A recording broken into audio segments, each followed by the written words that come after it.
Yashmina, aujourd'hui on se retrouve pour la présentation de la loterie White Day et spécialement la version Cacao Society pour les trois nouveaux. Donc c'est la troisième édition du White Day depuis la sortie de Blue Bridge Soul. Donc nous avons trois personnages de générations différentes. Donc je vais tous vous les présenter.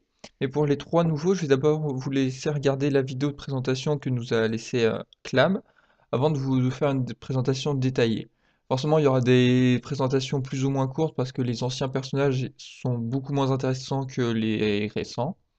Mais voilà, donc je vais déjà vous laisser avec le premier gameplay qui est celui de Stark. あんたを一人にはさせねえ。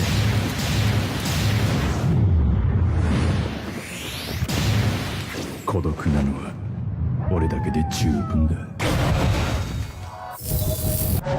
でダメだ。これでダメだ。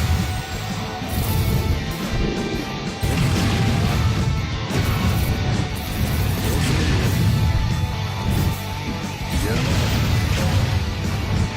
邪魔だ。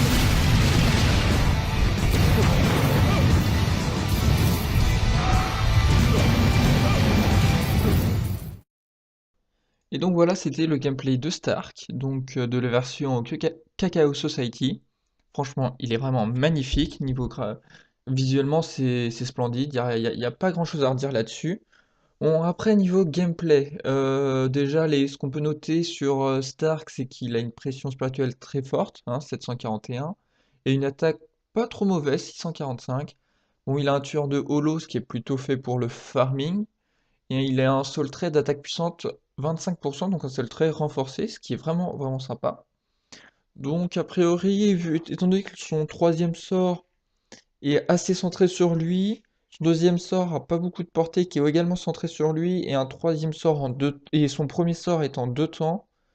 Donc ce sera vraiment plus un personnage fait pour le farming PvE que le PvP. Je pense que même si sa troisième de plus en PvP, il aura pas sa place, étant donné qu'actuellement, il aura affaire à Bonkaichi, qui lui a équilibre, qui, euh, qui est tueur d'Arankar.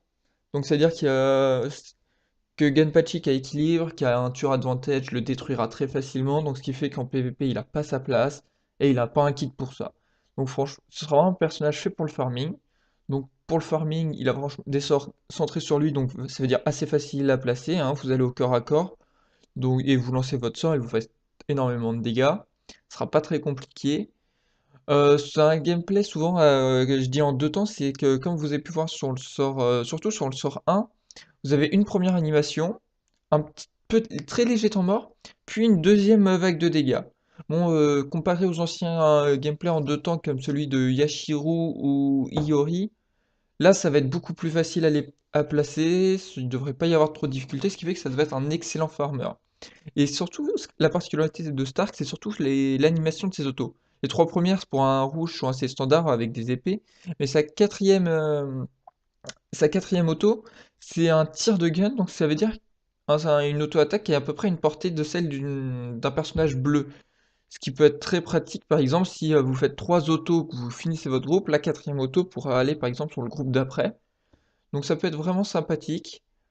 Donc, bon, forcément, vu que vous profitez des auto-attaques qui seront vraiment pas mal, vu qu'il a un sol très attaque puissante, ce qui sera conseillé, c'est de jouer full attaque puissante. Et donc, ce qui fait que faudra gérer quand même un minimum vos sorts pour toujours en avoir un au cas où, pour entamer un combat. Donc, ce sera juste la petite difficulté avec lui. Donc, ce que je conseille en équipement, c'est vraiment pilule, appât et cœur céleste. Pilule, bah, c'est pour avoir un maximum de dégâts. Appât, c'est quand même pour profiter de vos auto-attaques. Parce que vu que vous pouvez pas spammer vos sorts en continu, étant donné que vous n'avez pas de temps de recharge, donc c'est pour avoir des auto-attaques assez fortes entre deux groupes, et en même temps ce sera plus les auto-attaques pour finir un groupe au cas où, ou éliminer juste un petit groupe présent pour économiser vos sorts. Donc ce sera un bon farmer violet, sachant que le dernier violet tueur de holo c'était Mashiro. Il avait un sort de renforcement, des sorts aussi si centrés sur un, mais j'avais pas trop accroché personnellement. Je pense que Stark c'est plus un gameplay qui risque de me plaire parce qu'il est assez similaire peu à... Non, j'allais dire Ichigo et Gin, mais non, pas à cause du deuxième sort. Mais c'est vraiment un game... Peut-être oui, plus à, à Yoruichi Rouge. Un peu un gameplay à peu près similaire. En plus lent forcément, parce qu'il n'a pas Sprinter x2. Mais il a un troisième sort qui va être assez global. Un deuxième sort centré sur lui comme Yoruichi. Et un troisième sort qui l'envoie vers l'avant. Ce sera à peu près le même style, et c'est vraiment un gameplay qui m'a plu. Donc, euh, Donc voilà, ah oui, en tueur de holo, il y a aussi Ichigo Movie, qui est aussi un spé tueur holo, mais il a un gameplay plus différent parce que Ichigo, c'est vraiment plus lui un spammer de sorts en continu avec ses 14% de cooldown reduce. Donc c'est vraiment deux gameplays différents. Donc après, ça dépend plus de la personne, et pour savoir lequel des deux est le mieux, il me faudra des vidéos plus détaillées de Star que la présentation pour dire. Mais en tout cas, moi, c'est un gameplay qui risque de me plaire énormément, avec des sorts qui font masse dégâts, avec des zones assez importantes. Donc voilà, et visuellement, il est vraiment magnifique. Donc si vous l'avez, c'est plutôt pas mal. Moi, en tout cas, c'est l'un de mes préférés. Visuellement, en tout cas, c'est l'un de mes préférés pour le moment. Donc voilà. Maintenant, je vais vous laisser avec Tsukijima et sa vidéo de présentation. これはプレゼントだ。僕と一緒にいよう。ずーっとね。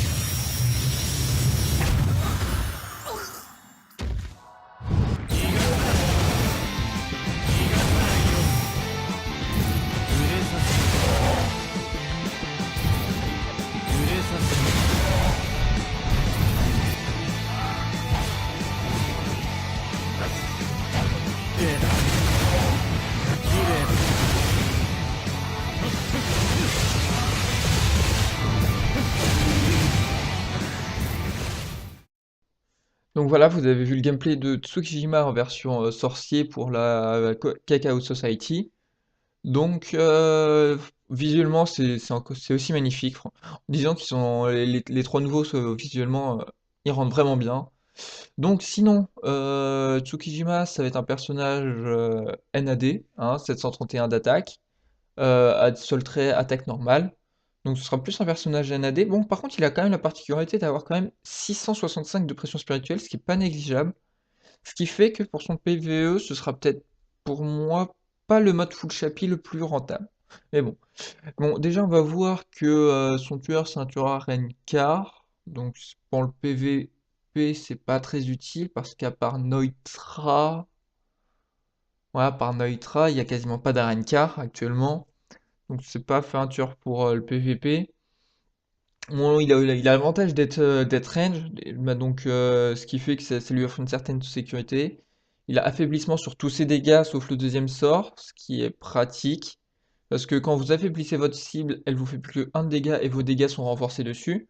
Donc que ce soit pour farming ou PvP, c'est vraiment puissant.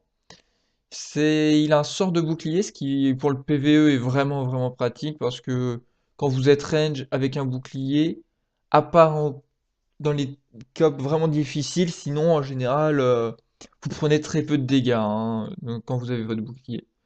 Donc sinon aussi il a la particularité d'être humain, ce qui est plutôt pratique pour le PvP parce qu'il n'y aura pas de tueur contre lui.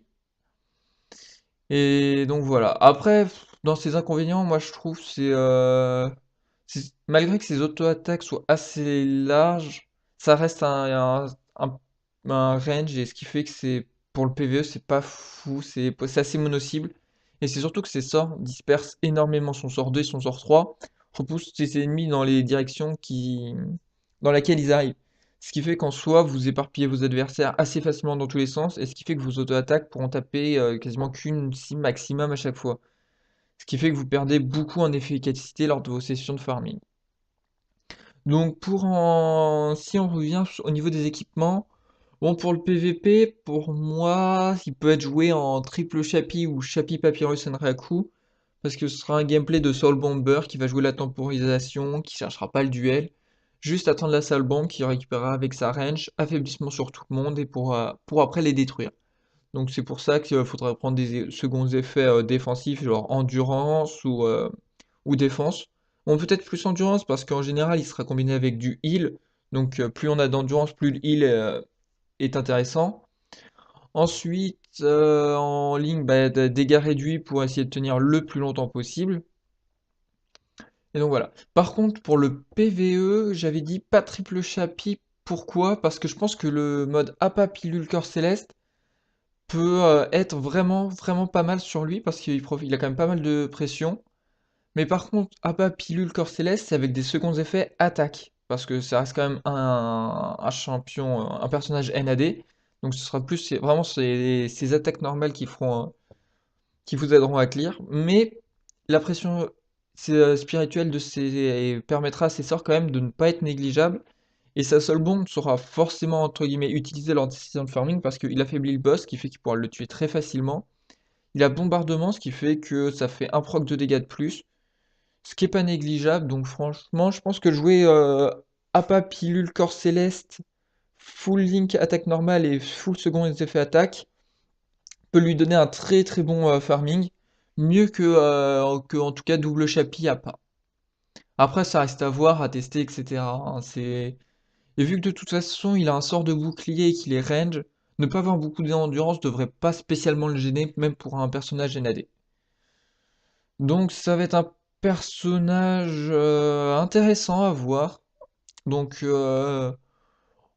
pour le PVP, à part Neutra qu'il a de fortes chances de gagner en duel parce qu'il est range, et donc il pourra le déstabiliser avant que Neutra n'arrive au cœur à cœur et n'applique sa quatrième auto. Il a le tueur advantage. Bon ok, mais en général, Neutra n'est pas extrêmement présent, donc ce sera pas un dueliste. Mais par contre, dans les Soul Bombers, il sera pas mal. Il sera peut-être comparé à Ururu un peu, parce que, bon, à la nuance qu'il y a un bouclier au lieu du heal, et que lui, il met l'affaiblissement au lieu du gel de Ururu.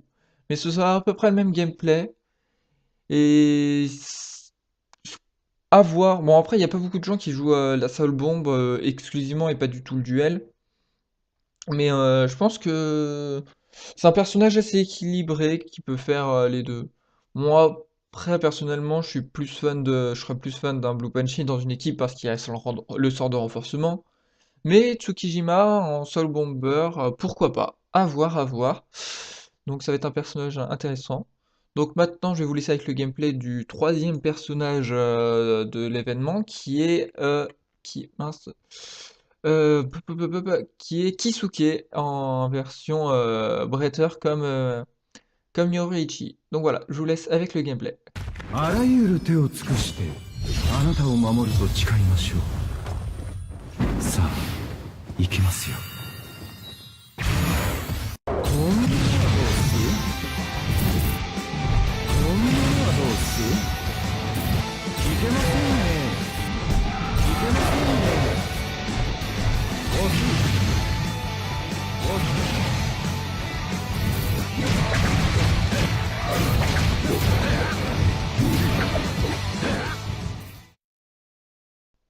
Et voilà, le troisième nouveau personnage qui est Kisuke.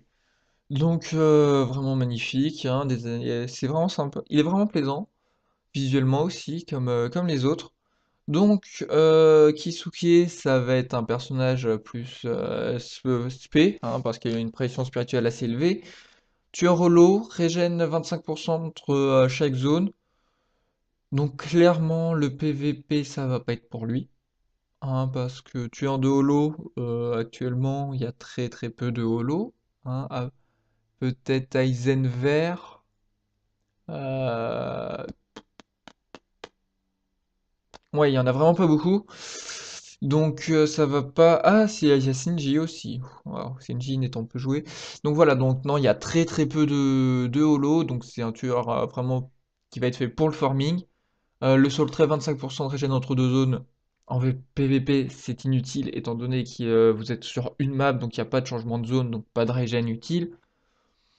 Donc c'est vraiment vraiment un personnage PVE. Donc, bon, donc il a le tueur pour. Il a un sort de renforcement, ce qui fait que même si vous jouez pas avec des temps de recharge, votre sort de renforcement permet que vos auto-attaques puissent faire des groupes assez facilement, malgré, malgré le temps que vous n'ayez pas tout le temps un sort de disponible. parce que ses animations sont quand même assez rapides, surtout celle de ses autos, donc c'est un peu comme Yoruichi bleu, c'est vraiment à peu près le même style de gameplay. Donc il a un troisième sort qui est centré sur lui, qui est en deux temps, hein. Il y a une première vague, puis après qui lui fait un grand cercle, et après ce cercle explose, qui fait une deuxième vague de dégâts.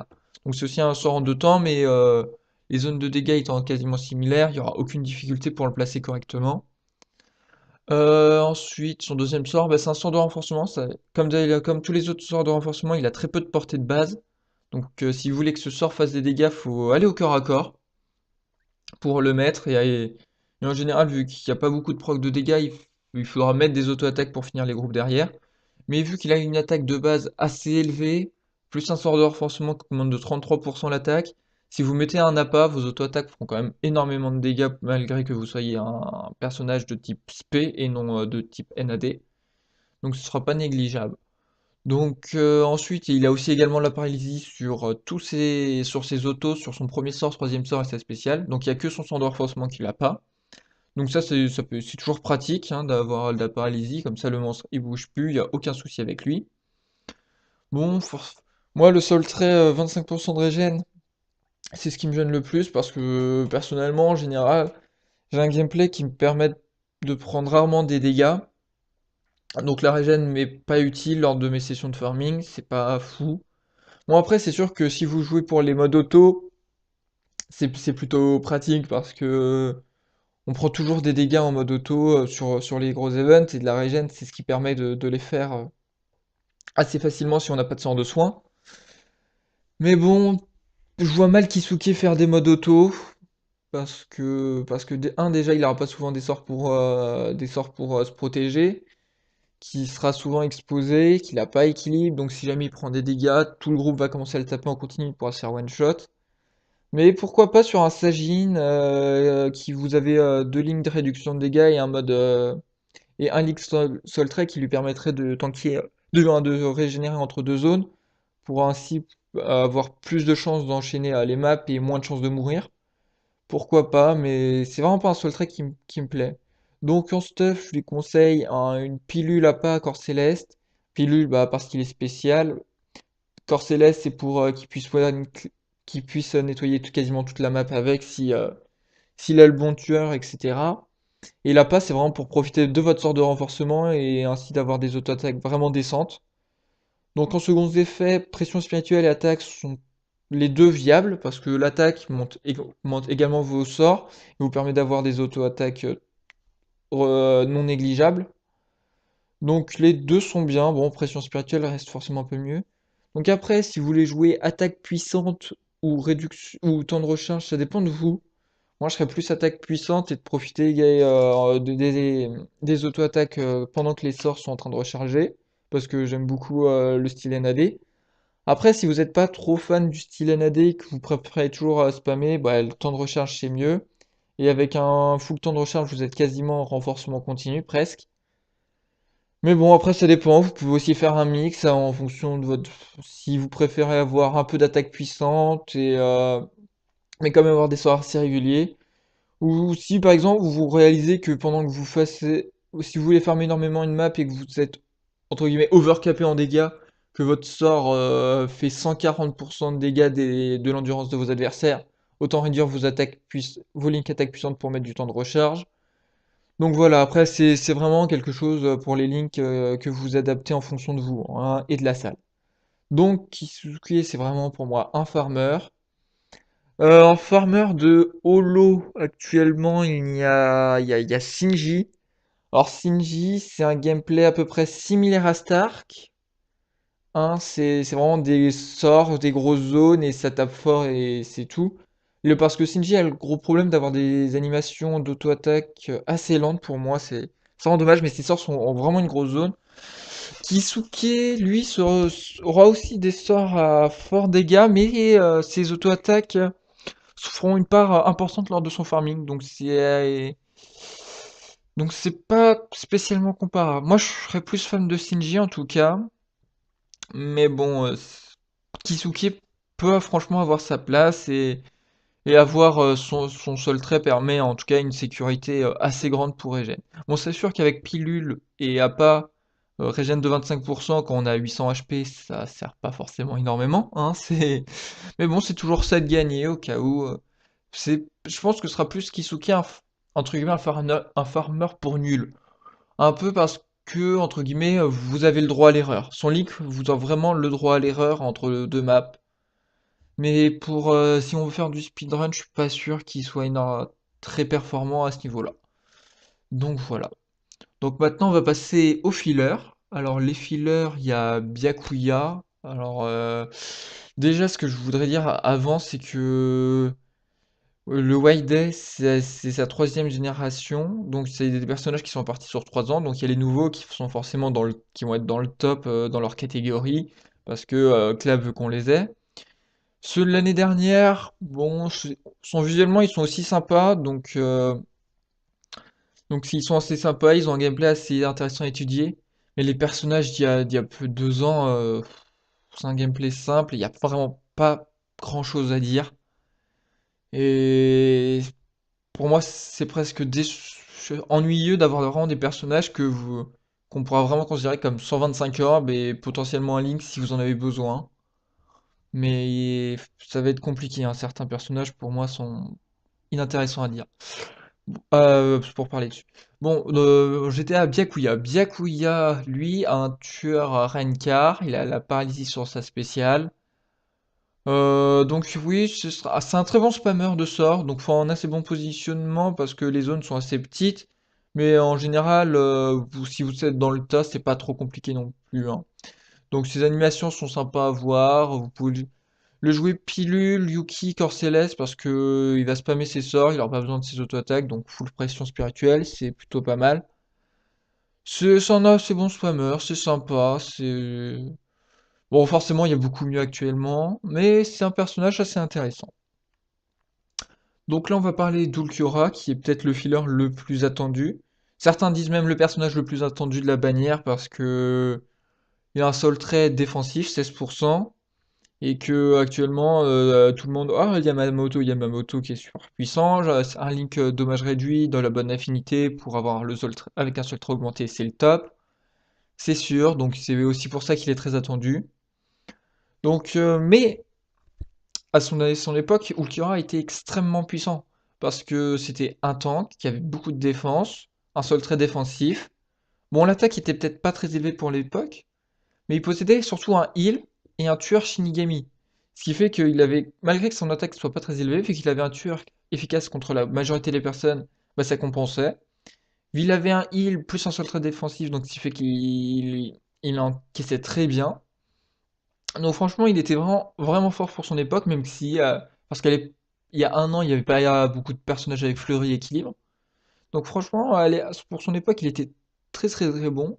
Bon, maintenant, il est plus considéré comme un seul trait pour Koga ou Yamamoto. Donc il était joué triple chapi ou double chapi plus le Gyuku incomplet. Et plus des deux seuls traits défensifs, un offensif quand même pour avoir un minimum de dégâts, parce que c'était quand même un dueliste à la base. Et avec une triple réduction de dégâts pour vraiment tanker. Donc, Ulquiorra, c'était l'un des premiers tanks à avoir un heal d'avoir un seul trait défensif plus un heal. Donc c'est pour ça qu'il rivalisait avec la plupart et qu'il était entre guillemets le premier counter de Blue Punchy viable. Parce que Ichigo en général à bas niveau ça passait parce que Blue Punchy avait pas assez de défense. Mais une fois que Blue Punchy avait son double chapi, plus Laori, plus les items des Link défense réduit, il était quasiment invincible et il n'y avait pas grand monde pour le counter. Et Ulquiorra faisait partie des personnages qui le tenaient mieux à l'époque. Bon, maintenant, on a Koga et Yamamoto qui sont bien plus efficaces dans ce domaine. Mais franchement, c'est peut-être le filler qui est le plus attendu, hein. Donc, si vous l'avez, soyez content parce que même si jamais vous ne vous en servez pas directement, son link vous sera utile. Et quand vous aurez des links up, si vous n'en avez pas encore actuellement, il vous sera utile également. Donc franchement, c'est un très bon personnage. Donc dans les fillers, c'est vraiment le meilleur. Donc ensuite, vous avez Shuei qui date d'il y a 2 ans. Donc c'est un personnage qui a une attaque un petit peu, euh, qui a une attaque correcte, un Link normal attaque, un tueur PvE, une animation d'auto assez rapide. Bon, ses sorts sont lents mais peu utiles. Parce que bah, il a un sort qui a un seul proc, donc ça retire pas les boucliers, donc c'est assez gênant. Donc bon, après, pour l'époque, pour il y a 2 ans, c'était vraiment bien, mais pour maintenant, c'est bof, quoi. C'est un gameplay année qui reste correct, mais bon, c'est pas... Ce sera pas lui qui vous fera des excellents temps ou un farming, hein. À la rigueur, si vous voulez le mettre sur Neutra ou sur Uryu, en link renforcé parce que vous avez pas d'autres rouges, pourquoi pas, mais sinon, c'est plus 125 heures en soi. Ensuite, Itsugaya, c'est pareil, il a aussi 2 ans. Un seul trait esquive. Bon, c'est plus trop utilisé maintenant parce que dégâts réduits, ça, c'est plus efficace. Bon, il possède quand même le gel sur tous ses dégâts. Après, c'est un Itsugaya. Donc, vous pouvez le jouer plus en mode Chapi que plus Chapi que SAD, mais bon, les deux sont viables. Il n'y a pas vraiment de. Les stacks sont assez homogènes, un seul trait qui dit rien sur la spécialité. C'est un gameplay assez simple, des portées assez faibles quand même. Bon, les personnages ont 2 ans, et ce qui fait qu'actuellement, bah, on voit que l'évolution depuis 2 ans est énorme. Et que ces personnages, bah, vous pouvez les considérer comme 125 heures. Yin, c'est pareil. C'est bon, des zones correctes, un heal sur sa spéciale. Le personnage reste correct, mais il n'y a pas grand-chose à dire, quoi. Le gameplay est simple, des auto-attaques assez lentes, des sorts avec pas beaucoup de proc de dégâts. C'est pas, c'est pas fou, quoi. Ganbachi, bah, pareil encore, hein. Bon, ceinture PvE, Shinigami. Alors Ganbachi, c'est quand même juste magnifique. Il a plus d'attaque que de pression spirituelle et un seul trait attaque puissante. Ce qui fait que c'est un Link qui est pas en accord avec les stats, ce qui fait qu'il n'y a pas vraiment de spécialisation. Donc ce qui fait que bah, ces dégâts sont corrects, mais exceptionnels dans aucun domaine. Donc c'est vraiment compliqué parce on voit à l'époque, l'attaque et la pression spirituelle étaient à peu près équivalentes, parce que c'est à monter que niveau 150. Mais avec le niveau 200, vu qu'on gagne plus d'attaque par level que de pression spirituelle, ce qui fait que la différence fait que il y a des écarts maintenant, 50, quasiment 50 d'attaque de plus que de pression avec des lignes qui attaquent puissantes. Ce qui fait que bah c'est pas fou. Grimjo, lui, il a que 1 an, mais ce qui fait que son gameplay est assez sympa. Bon, bah, par contre, c'est le même problème que Genpachi, quoi. 655 d'attaque, moins de 600 de pression spirituelle, mais attaque puissante en Link. Bon, bah, c'est gênant, quoi. Ça permet non plus pas une forte spécialisation. Donc, bon, un gameplay assez sympathique, malgré tout. Mais bon, c'est vrai que avec le passage de 150 à 200, ce qui a fait que les personnages gagnent plus d'attaque que de pression spirituelle, a fait que beaucoup de personnages, comme des vieux personnages, font que malgré qu'ils avaient des sols très attaques puissantes, ont plus d'attaque maintenant que de pression. Donc c'est dommage. Et pour finir, on a Aizen. Aizen, c'est pareil. Bon, c'est un petit spammer de sorts, il spamme assez bien, il a de la paralysie sur tous ses dégâts, donc bon, pourquoi pas, mais ça a 2 ans, quoi. C'est franchement, on voit à quel point le jeu Bleach a évolué, franchement, les gameplays en 2 ans. Parce que quand je vois les gameplays d'il y a 2 ans, les personnages, bah, ils frappent quasiment tous à la même vitesse, des sorts similaires. J'ai envie de dire presque inintéressants, quoi. Et c'était plus pour le personnage qu'on les prenait que pour leur gameplay. Mais voilà. Donc si je devais faire un bilan de cette loterie, c'est vraiment 3 générations qui se rencontrent. La nouvelle génération qui va être forcément dans le top quasiment dans leur domaine de prédilection, ce qui est le farming pour les trois. Stark, meilleur farmer, Holo, oui, non, ça dépendra avec Ichigo en fonction de vos gameplays, ce que vous préférez. Moi, c'est plus le gameplay qui m'attire et franchement, par contre, visuellement, White Day de cette année, c'est vraiment splendide. Ça, il n'y a rien à redire. Mais oui, alors Stark, Farmer, Holo, oui, numéro un, numéro 2, ça dépendra de votre style et comment vous jouez. Tsukijima, l'écureuil Rankar avant lui, c'était Ichigo, Lunar et Orihime, qui étaient des spé. Donc là, c'est un NAD, donc c'est un gameplay légèrement différent. Mais bon, hein, ce sera un NADS avec un minimum de SAD, donc ça peut être vraiment pas mal niveau farming. Et en PVP, en Soul Bomber, je pense qu'il a du potentiel. Ensuite, Kisuke, bah, ça va être aussi un très bon farmer holo. Euh, bon, après, ça dépendra. Moi, je suis plus fan du style de Shinji parce que les sorts de renforcement sur des spés, c'est pas ce qui me plaît le plus. Mais bon, voilà. Il sera viable. Ensuite, vous avez ceux d'il y a un an qui sont Ulquiorra, Grimjo et Byakuya. Byakuya, Grimjo, bah ouais, ça reste correct, c'est sympa. Et Ulquiorra qui a toujours un link, c'est surtout pour son link qu'il est intéressant. Mais son gameplay était puissant à l'époque. Mais bon, maintenant, enfin, c'est sûr que si vous le mettez en PvP, il va se faire défoncer. Mais bon, son seul trait va être intéressant, ce qui fait que il sera vraiment très demandé dans. Les joueurs le veulent énormément, surtout ceux de haut niveau pour les mettre sur Yamamoto ou Koga.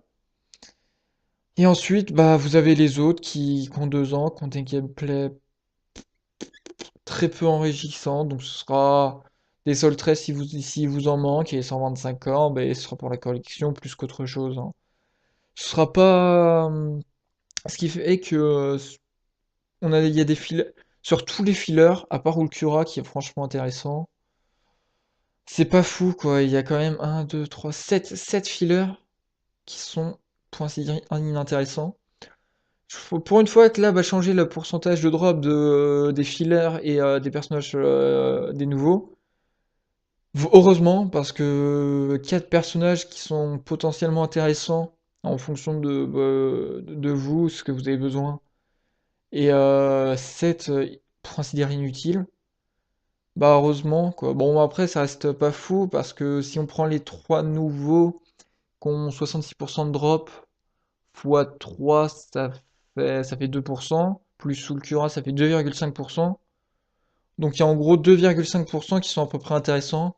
Bon, qui sont des personnages vraiment joués et viables. Après, est-ce qu'il y a mieux ou pas, ça dépendra de vous, de comment vous vous plaisez avec. Mais voilà, ça fait quand même pas une super lot. Disons que les 3 nouveaux, visuellement, on a envie de les avoir parce que ça changera énormément. Mais sinon, niveau gameplay, bah, ce sera bien, mais bon. Disons que le problème, c'est qu'il y a trop de fillers inintéressants pour cette loterie. Ce qui fait que mettre toutes vos orbes dedans, je pense pas.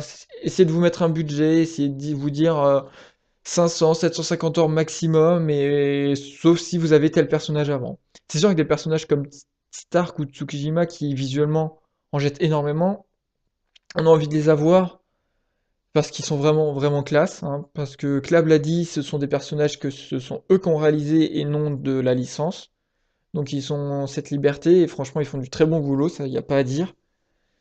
Mais bon, c'est vrai que White Day veut dire que des personnages White Day, et vu que c'est la troisième édition, il y a vraiment une très grande disparité entre les gameplays. C'est le bémol de cette loterie, donc bon, faudra quand même être content d'avoir un 5 étoiles si vous vous lancez, parce que ça fera toujours 125 orbes. Mais c'est vrai que si vous vous en servez pas du tout, c'est vrai que c'est dommage. Surtout qu'il y a les loteries manga qui devraient arriver bientôt. Et que bah, forcément les personnages manga seront totalement pétés, hein, ce seront de nouveau les plus forts, hein. On se souvient très bien de Unohana qui est toujours la numéro un de très loin. Donc voilà, hein. Donc essayez de vous limiter entre guillemets dans cette loterie, c'est le conseil que je voudrais vous donner. Donc voilà. Donc bonne chance à tous quand vous essayerez d'avoir les dans cette loterie. J'espère que vous aurez celui ou ceux que vous voulez. Et voilà. Bonne chance à tous.